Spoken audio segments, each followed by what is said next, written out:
Hello and welcome to the Center for Spiritually Integrated Arts, a Centers for Spiritual Living teaching center. I am Reverend Dr. Raymont Anderson. I am the founder and the spiritual director. Now, as you are sitting there joining us, you may have questions, any number of questions, such as, who am I? How did I get here? Spiritually integrated arts means what exactly? What is a teaching center? Well, what is Centers for Spiritual Living? What is that? What does that even mean? Or New Thought, or religious science, or science of mind and spirit? You may have any number of questions about this specific community, about the parent organization, CSL, our philosophy, our teaching, our liberation theology. Any number of questions. Feel free to send an email. We look forward to connecting more and building our virtual community, our global community. And if you haven't connected yet on social media, feel free to do so. This is your invitation now.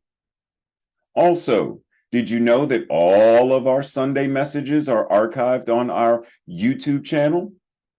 You can watch it anytime. Now, questions about anything, such as becoming a member. What does that mean? What does membership entail? And if you live somewhere far and already belong to a spiritual community, can you be a member of more than one? The simple answer is yes, you can. Just like you can shop at more than one grocery store, you can attend or be a member of more than one gym. We are building beloved community. So you can do both. You can be a member of both. You can be involved with both. That's what being in spiritual community means. So we welcome you. We invite you. We are so appreciative that you have found this community and that you have joined us today. We bless you. We love you. We welcome you. Live long and prosper. Sit back, relax, and enjoy the rest of our Sunday message. Love you. Connect with you soon. Blessings.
Namaste. Greetings.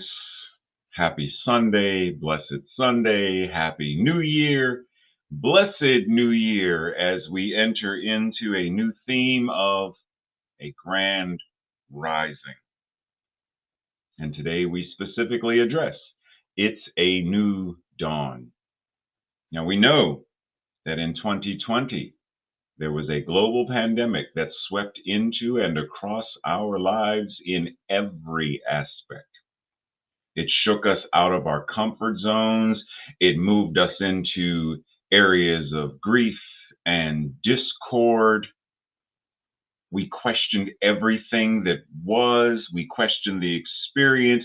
We questioned everything, the government, our theology, relationships. We questioned everything, not knowing what's going to happen to us.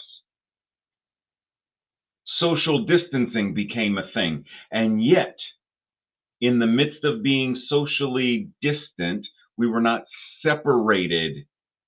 We were separate, but not separated, not to the degree that we were not able to connect virtually or connect in more creative ways than we had thought of before. So even while being socially distant, we found ways to still be socially engaged. And while that was not enough for many folks, it was a demonstration of how we can change, how we can evolve, how we can begin to encompass what it means to be in community. It gave a lot of people greater opportunities to find new jobs, create new jobs, engage in old hobbies that had been dropped and resurrect or reinvigorate those hobbies or start brand new ones. There were so many opportunities that were afforded us when we paused and contemplated. Now, in the grand scheme of things, why would we need a pandemic to do that when at any moment we can pause and choose to individually rise or collectively rise new? At any moment, we can shake off whatever old paradigms and old consciousness that was precedent, steeped in principle, and we move forward. We move upward.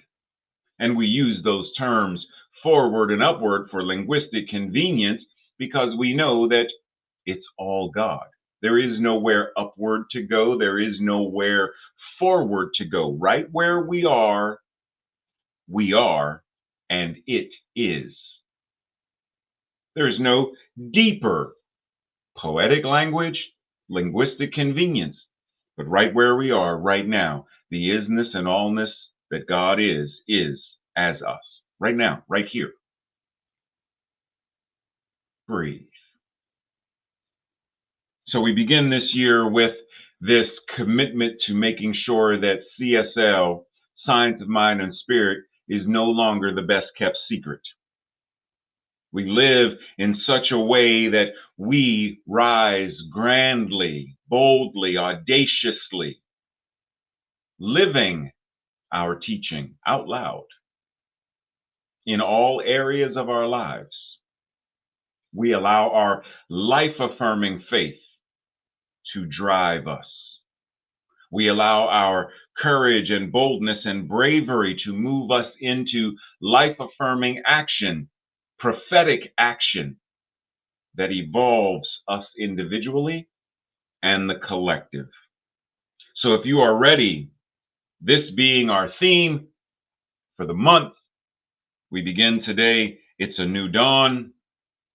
And if you, like many of us, including me, for many years, we begin the new year by setting intentions.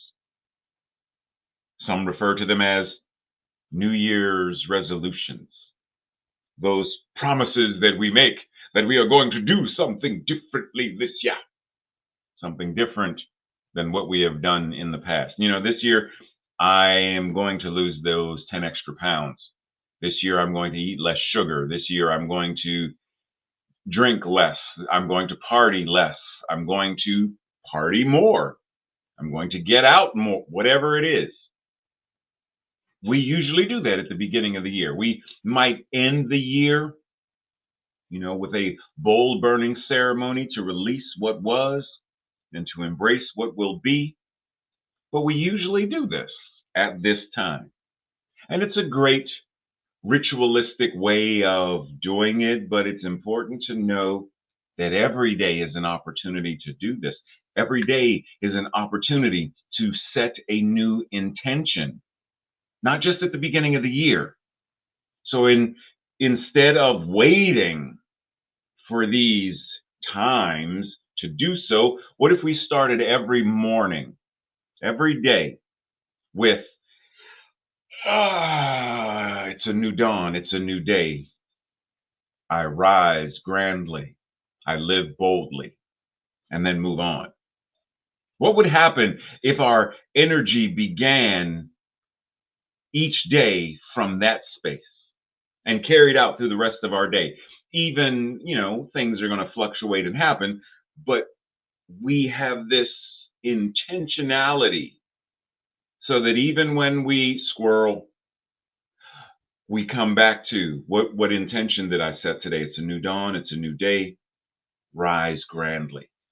Recalculate, recalibrate, get on course, and move accordingly.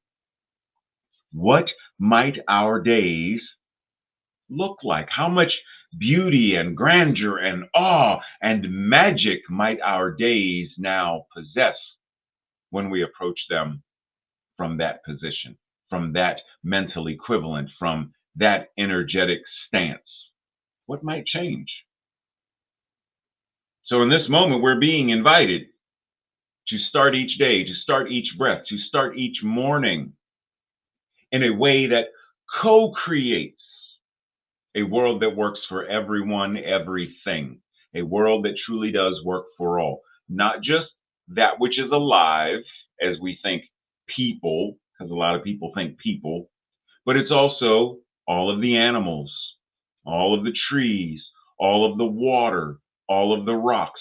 It's all of God's creation, all of creation that is God. A world that works for all means the trees in the Amazon are no longer swiped out simply so someone can make a dollar. A world that works for all means that we ensure that there is fresh, clean water for everyone to drink.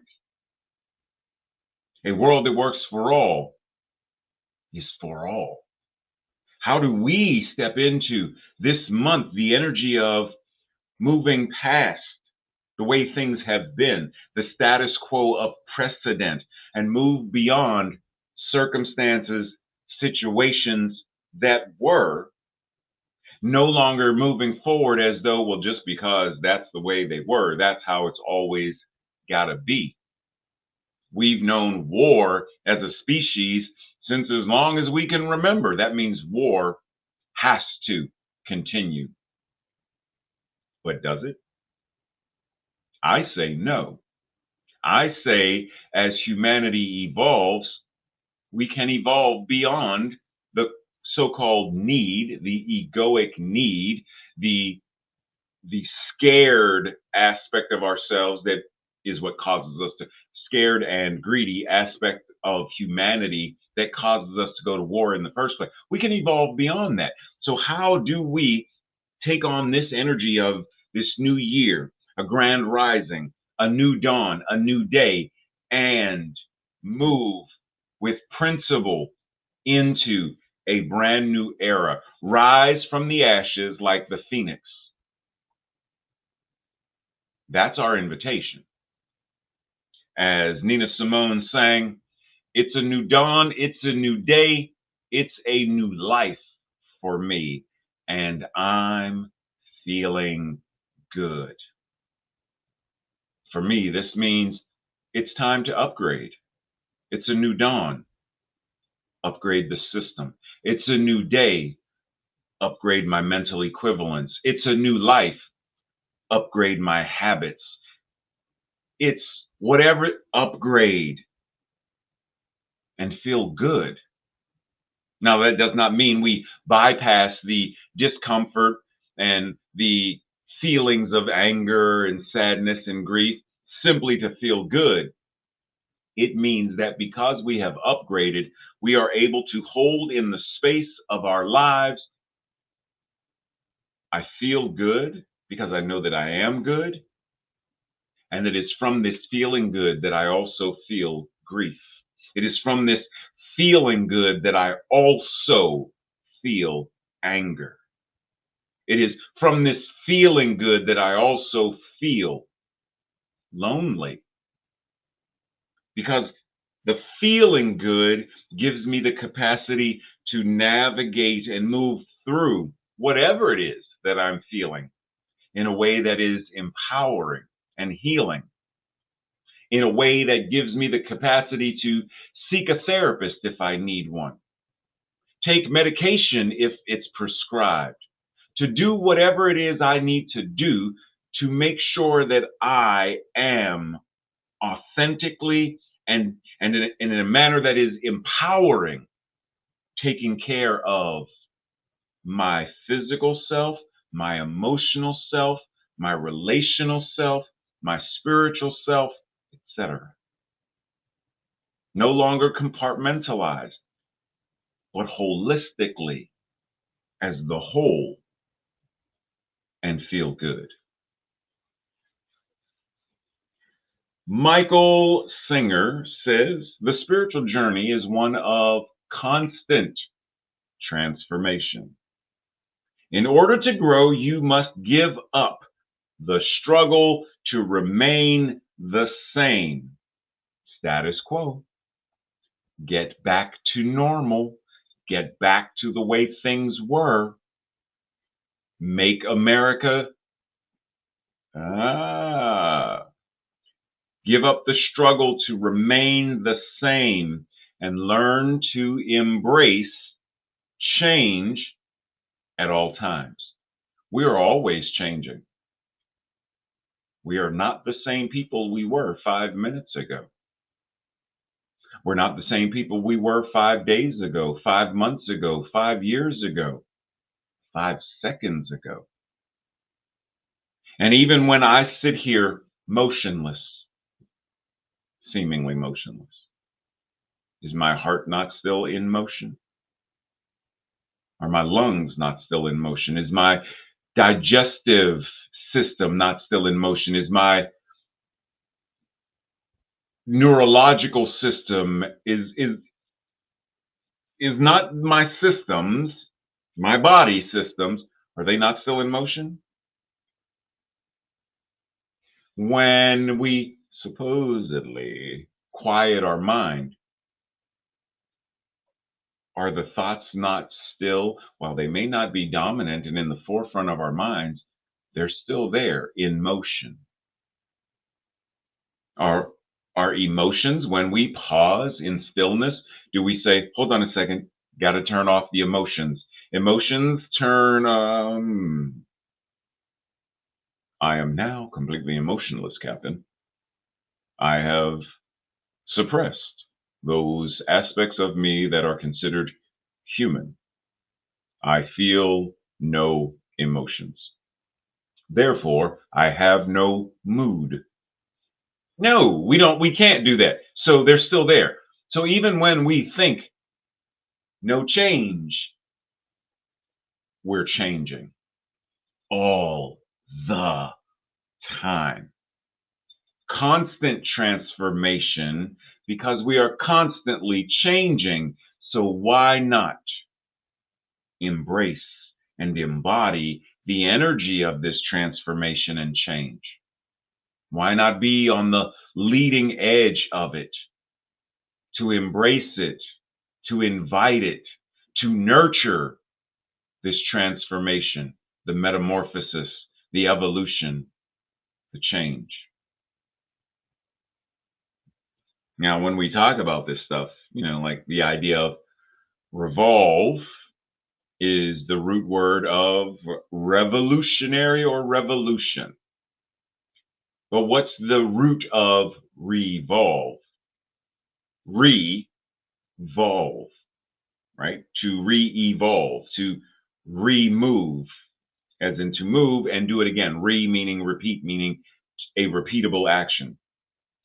So the root being evolve and the root of evolutionary being evolve and evolution, we're invited to revolve to shift, to turn, to change yet again, to pivot yet again, to shift yet again. When we are walking, do you realize that in the motion of walking, we shift our weight to one leg so that the other leg, now weightless, it's not weight bearing, rises up to step forward. It lands. We shift our weight now to that foot, that leg, which now becomes the weight bearing, for the other leg to now rise.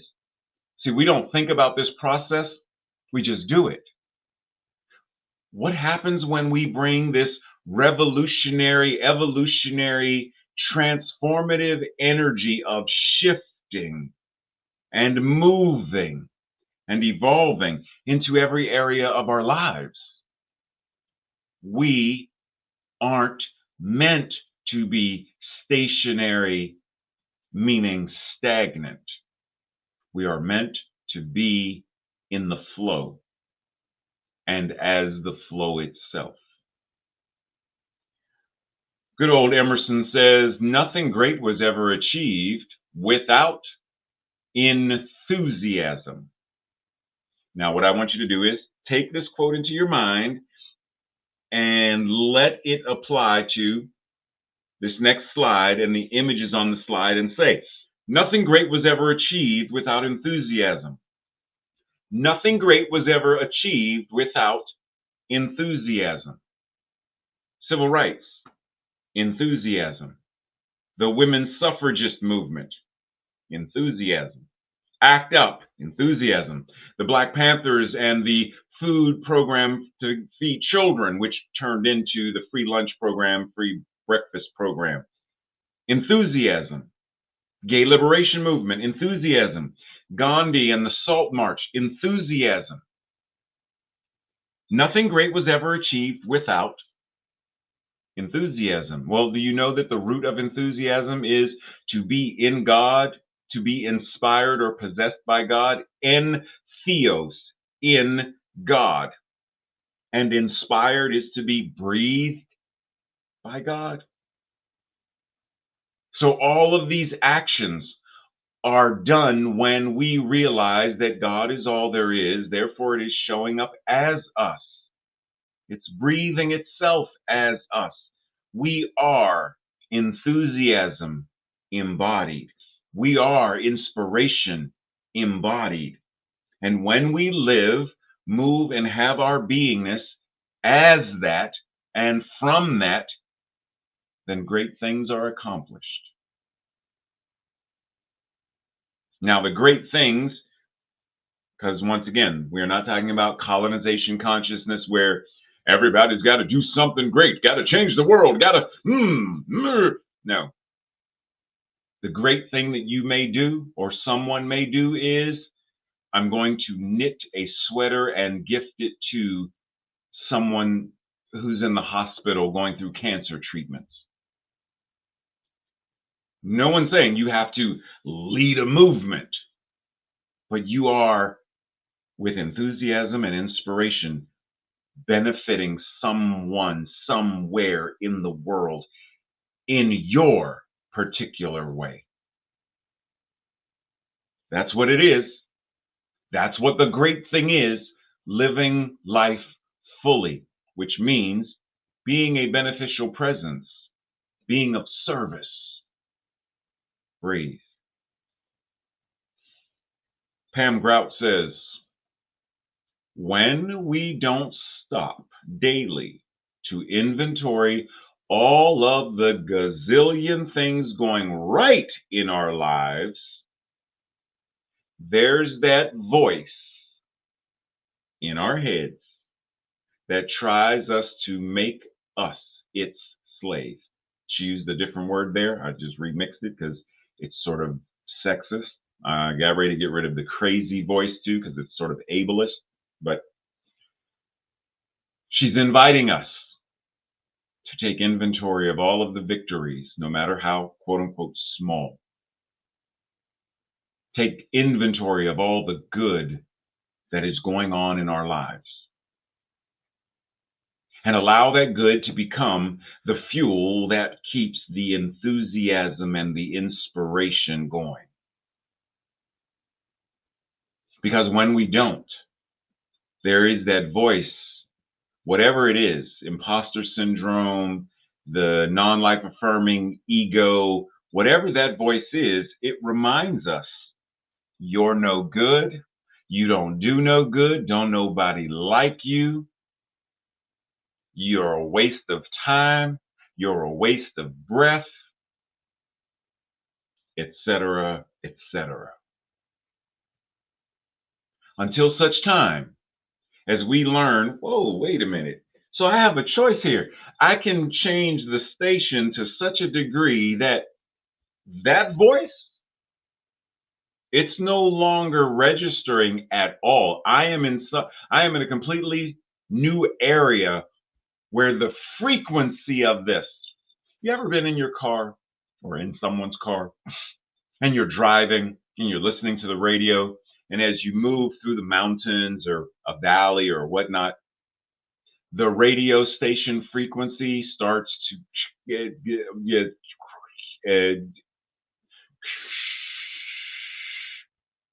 right? The signal gets weaker, it starts to break up, and then it might completely go out.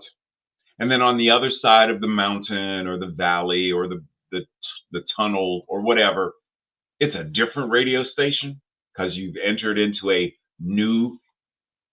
new area where it's a new frequency that's broadcast that your radio is picking up on. Have you ever done that? Same thing. If we don't want to pick up the frequency of this voice of you're a failure, you're no good, move to a new area of life where that's not even a frequency we can pick up. And therein lies the practice. How do we practice moving through our lives in such a way that we are changing our location in our mental equivalence, our location in our consciousness, our location in our relationships? How do we change our location? How do we change our proximity to that frequency so that we're no longer picking it up? And this goes with the frequency of precedent. That's the way we've always done it here. We're not going to do it any other way. But there's a more effective way to do it. I don't care. I like to work harder, not smarter. But okay, well, so whatever that frequency is, we can move the proximity of our receiving station and our broadcasting station to such a degree that this signal, if it shows up at all, it is so weak that it might just be a bleep of you're no good. And we're like, wait, did I hear? I think I heard something. But it's gone now. And even if it remains, well, let's go down that road. Even if it does happen to remain, the effect that it has is no longer what it used to be. In the past, if someone would have said certain things to me, I would have spiraled so far down the rabbit hole that the light would be gone. Like I'm way at the bottom of the woo.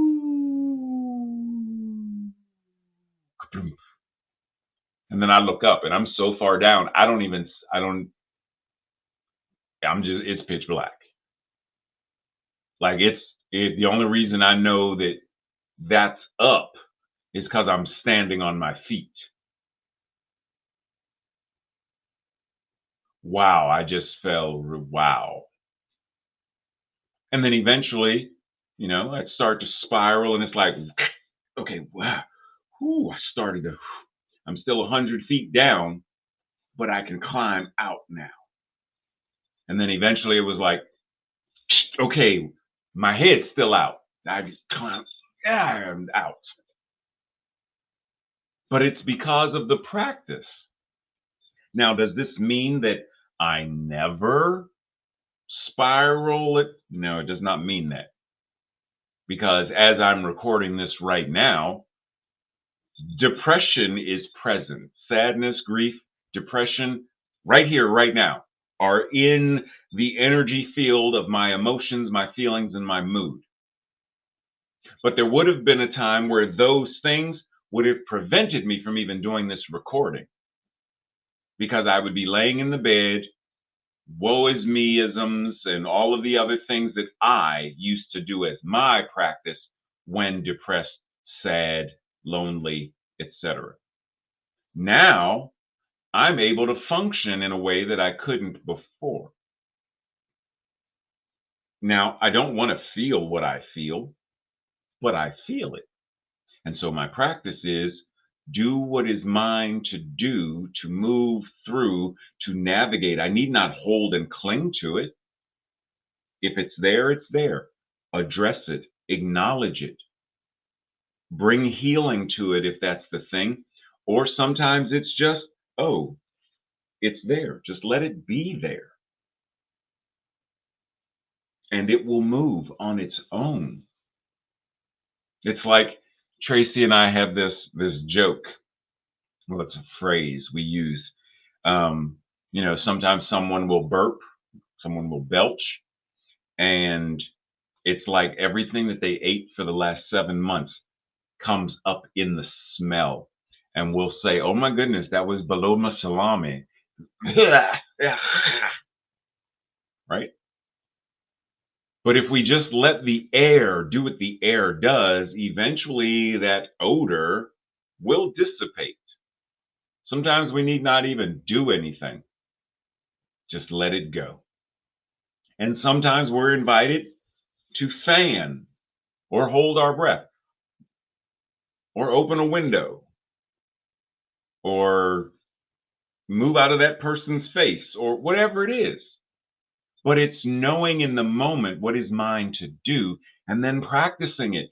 Pam is saying when we start to practice daily going through gratitude, daily going through all of the things that are going well, all of the things that are going right, quote unquote.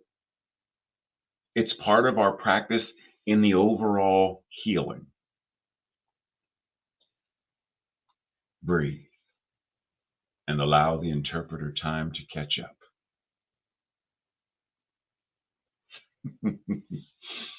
Thich Nhat Hanh says, spirituality is a practice that brings relief, communication, and transformation.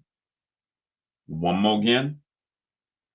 Spirituality is a practice that brings to us in our lives, our experiences, relief, communication, and transformation. Spirituality as a theory does not. Spirituality as something to just contemplate is not.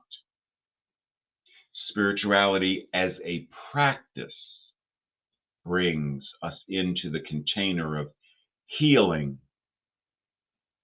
communicating, transforming, and evolving. Are we practicing?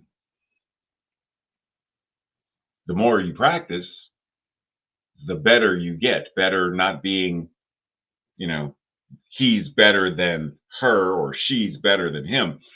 Simply meaning you become more skilled. The more I practice drawing a landscape, the more effective will become my skills at drawing a landscape. It's the whole thing with art. The more you practice. It's like that old joke. Excuse me, how do you get to Carnegie Hall from here? Practice. Lots of it. Question is, though, are we practicing? Like, that's one. Bruce Lee says it's not daily increases, but daily decreases that remove whatever is unessential, right? So whatever is not benefiting us, we want to eliminate it. And it creates the space for what we do want. And within all of the martial arts that I've ever come across, there's this element of you practice and you practice and you practice until it becomes second nature, where you don't have to even think about it. It becomes muscle memory, it becomes cellular memory. You don't have to think about it. And it's very much like the labyrinth that you see in the lower left-hand side of the screen of the image.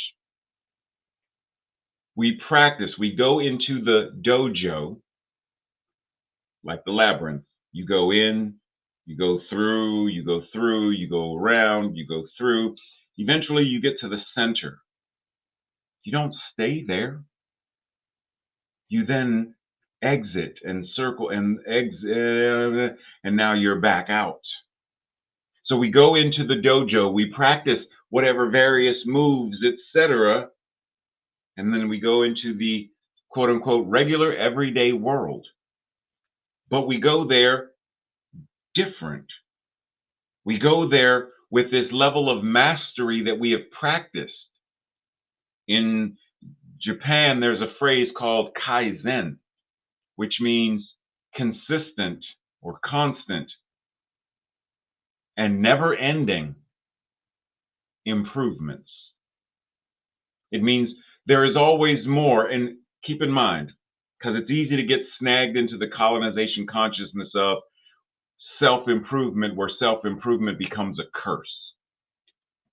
What I'm referring to in this moment and what Kaizen is referring to in this moment is same thing we say in CSL, Science, Mind, and Spirit, about being open at the top. There is always more to evolve. There is always more to shift, to grow into, to love into. There's always more magic to embody and embrace. The martial artist doesn't get to the point where they're like, whoa, I got one more block to learn. I'm done. I've done it. I'm finished. The painter doesn't get to, there's one last brush stroke and violet, and I'm done. I never need to paint again. Thank you very much. It's constant and never-ending practice. Constant and never-ending practice.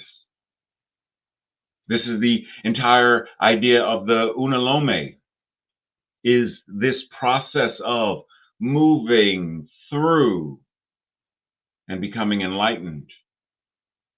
And then allowing that enlightenment to be what you bring into your regular, quote unquote, everyday life. It's why, several weeks ago, we talked about the idea of mundane and sacred and profane. It's all right here, divine. Now, what do we do with it? And when we see something that is not a demonstration of love, we see war, we see the unhoused, we see addiction to drugs. That thing in and of itself is not an expression, quote unquote, of that which is life affirming and that which is sacred and divine. And yet, our ability to bring healing and transformation to it, knocking stuff over, our ability to bring healing and transformation to it is this process of.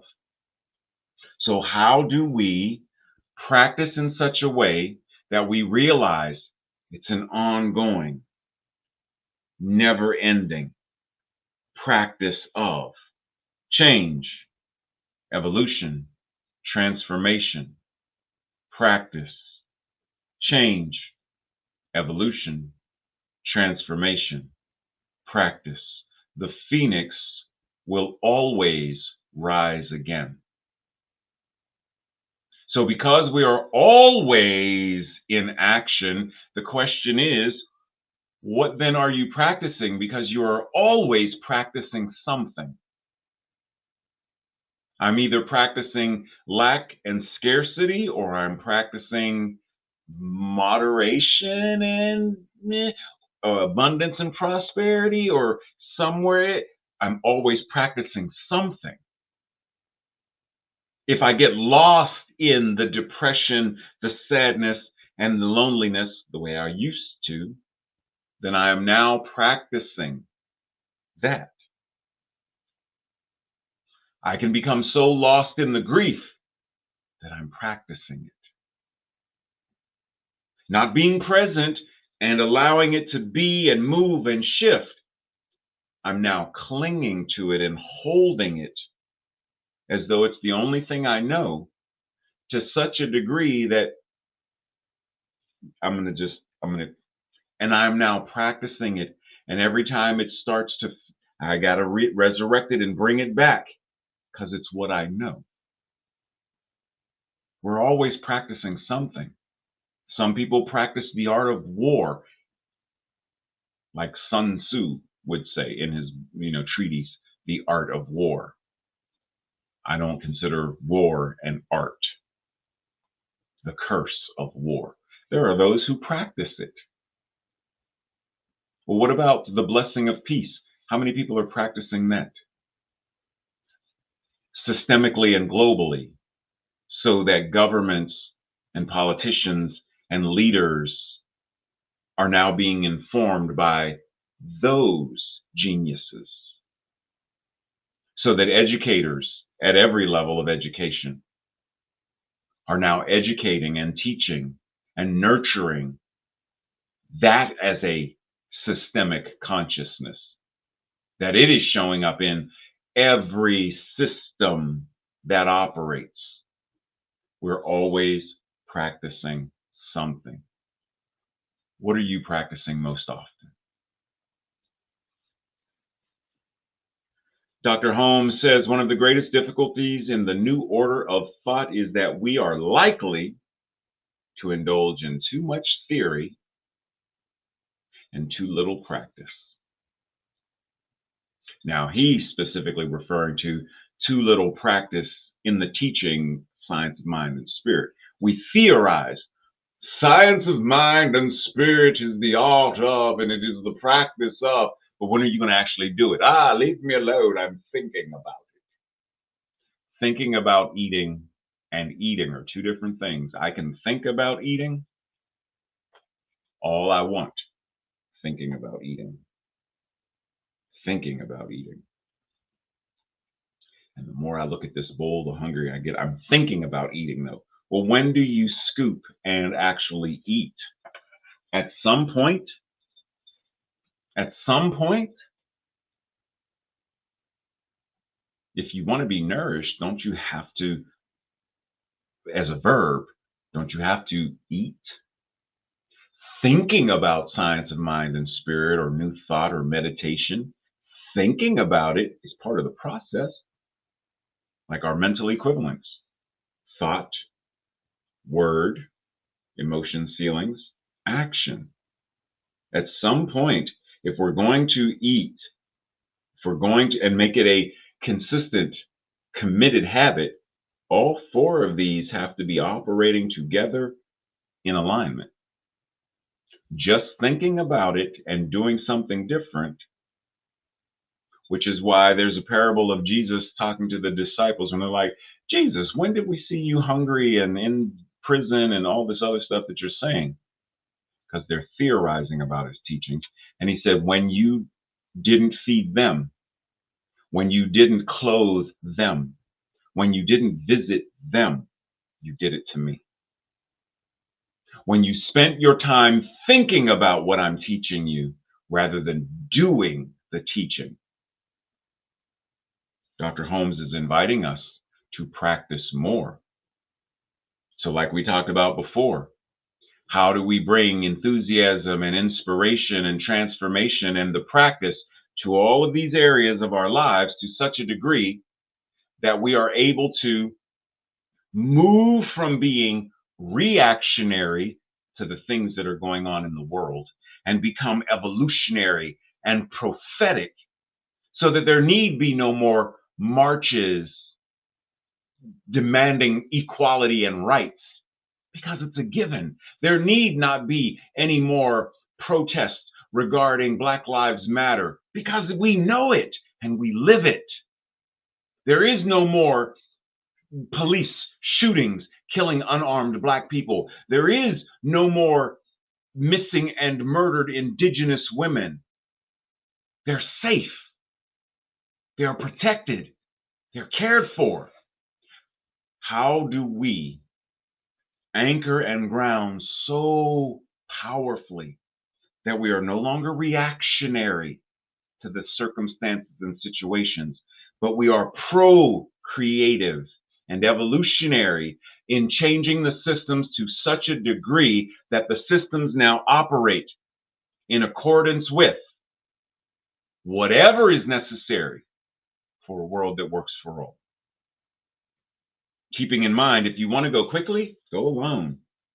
But if you want to go far, if you want to have a deeper impact of change and transformation, go together. It is time for us to collectively come together to put this into practice, to change the systems within our individual lives and collectively. As the new year begins, we are called to deconstruct and reconstruct both the teachings of New Thought as well as how we apply them in our lives. We have been doing old New Thought for long enough. Are we ready for a grand rising within the movement, the theology? Are we ready for a grand rising within our own lives individually and collectively? Are we ready? Are you ready? This week's affirmation or declaration, I will say it first, and if it resonates with you, say it with me on the second go round. I start each day with a grand rising. Together. I start each day with a grand rising. Breathe. So it is. The questions for this week: what is my spiritual evolution asking me to be and to do? And how am I responding to it? Am I ignoring it? Am I embracing it? 2, what fears, beliefs, or reluctance is keeping me from expanding at the top and at the bottom? Number 3, what can I do to shake up any complacency? And how can I become more enthusiastic and inspired in my life? Number 4, what does a full-bodied yes to life, what does that look like for me? And we can do full-bodied yes to lowercase l life, and full-bodied yes to capital L life, meaning God. And what, if anything, is preventing me from living that degree of a full-bodied yes? And if by some chance I happen to be living a maybe as my default state, what's the reason why?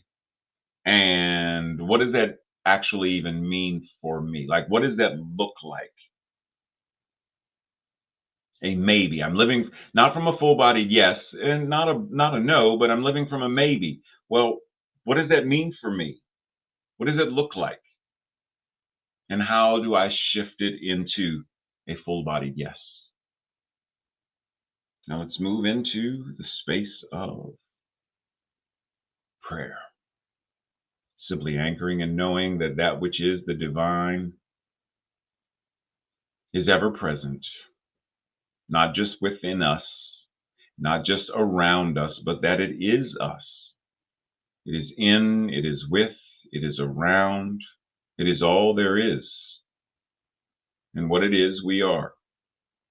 So, this enthusiasm, this ability to be in God, breathed by God, is our ability to be present with the divine as it shows up in, through, and as us.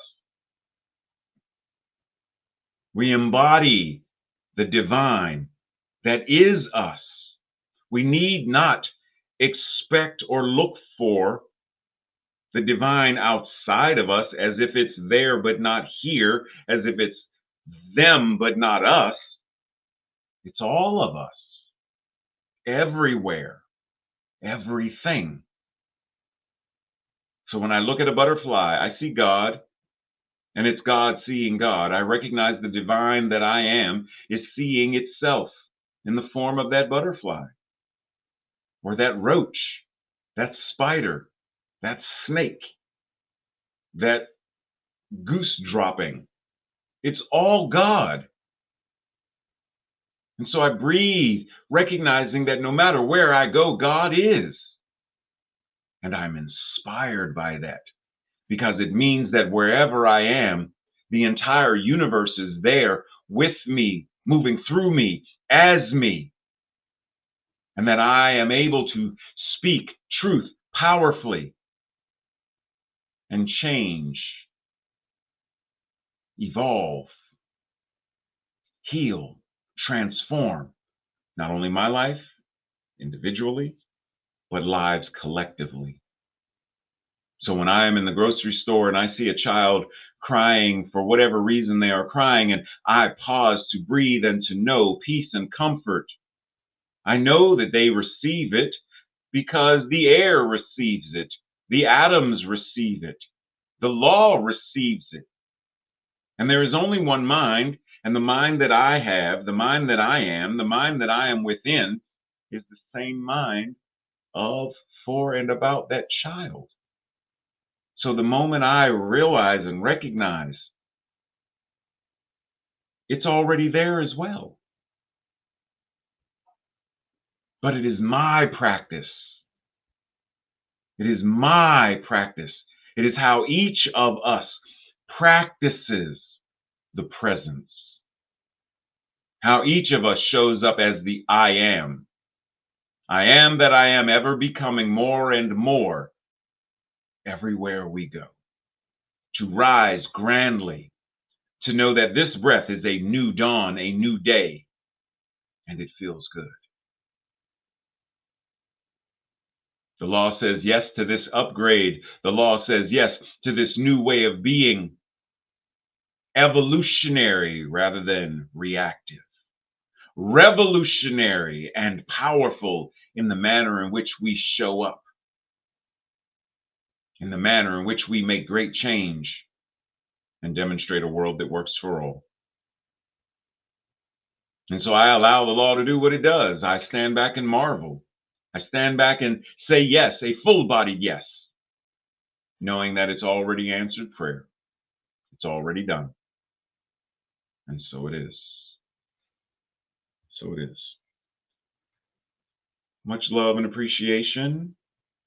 See you over in Zoom if you happen to be joining us today. Hopefully you are.